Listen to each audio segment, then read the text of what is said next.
নমস্কার বন্ধুরা, সবাই কেমন আছেন? আজ রাতের রেসিপি হিসাবে ফ্রিজ থেকে কয়েকটা চিংড়ি মাছ বের করে নিলাম ভাজার জন্য। আমি চিংড়ি মাছটা কেটে পরিষ্কার করে নেব, আর এইদিকে আরুর বাবাকে বললাম একটু পেঁয়াজ আর মরিচটা কেটে দাও। আরুর বাবা পেঁয়াজ ও মরিচটা কেটে দিল। এইদিকে আমি মাছটা ভালোভাবে কেটে পরিষ্কার করে ধুয়ে নিয়ে এর মধ্যে দিয়ে দিচ্ছি পরিমাণ মতো লবণ ও হলুদের গুঁড়া। চিংড়ি মাছটা ঘরের কম বেশি সবাই পছন্দ করি, কিন্তু আজকাল আর অ্যালার্জির ভয়ে চিংড়ি মাছটা তেমন আর একটা খাওয়া হয় না। তাও মাঝে মাঝে লোভ সামলাতে না পেরে কয়েকদিন তো খাওয়া হয়েই যায়। আরুটা তো চিংড়ি মাছ ভীষণই পছন্দ করে, তার জন্যই আসলে আজকে চিংড়ি মাছ ভাজা। একটা কড়াই নিয়ে তাতে পরিমাণ মতো সরিষার তেল দিয়ে দিলাম। এবার কিন্তু তেলটাকে একটু ভালোভাবে গরম করে নিতে হবে।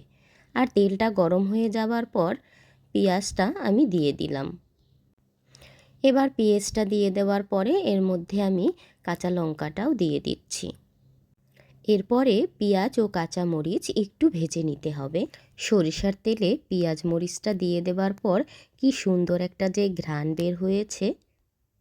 আর এর মধ্যে এখন দিয়ে দিচ্ছি পরিমাণ মতো লবণ ও হলুদের গুঁড়া। আগে তো কিছুটা আমি মাছের সাথে মাখিয়েই নিয়েছিলাম, তো এবার একটু পরিমাণ মতো অল্প করে দিয়ে দিলাম। এরপর আবার অনবরত একটু নেড়ে চেড়ে ভেজে নিতে হবে। এই যে ভাজতে ভাজতে একটু পেঁয়াজটা নরম হয়ে এসেছে, আর পেঁয়াজটা নরম হয়ে গেলেই এর মধ্যে কিন্তু আমি দিয়ে দিচ্ছি চিংড়ি মাছটা। এখন চিংড়ি মাছটাও একটু এর সাথে ভেজে নিতে হবে। খুবই জলদি হয়ে যায় এই রেসিপিটা, আর খেতে কিন্তু খুব একটা খারাপ লাগে না। চিংড়ি মাছ বলতেই তো একটা মজাদার খাবার, চিংড়ি দিয়ে যাই করি না কেন সেটাই কিন্তু খুবই টেস্টি হয়। যখন একটু ভাজা ভাজা হয়ে আসবে তখন এর মধ্যে আমি দিয়ে দিচ্ছি কিছুটা জিরা গুঁড়া। নামিয়ে নেওয়ার আগে এই ভাজা জিরা গুঁড়াটা দিয়ে দিলে কিন্তু খুব সুন্দর একটা ঘ্রাণ আসে। আর দিয়ে দিচ্ছি আমি দেশি ধনিয়া পাতা। এটা আবার আমাদের ভাষায় বিলতি ধনিয়া পাতা বলা হয়। আপনারা কি বলেন অবশ্যই কিন্তু জানাবেন। এই ধনিয়া পাতার ঘ্রাণটা কিন্তু খুবই সুন্দর। ব্যাস, এবার একটু মিশিয়ে নিচ্ছি।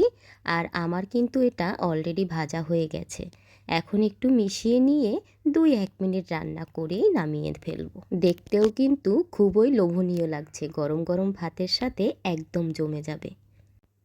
চিংড়ি মাছ ভাজা কার কার পছন্দ অবশ্যই কিন্তু কমেন্টে জানাবেন।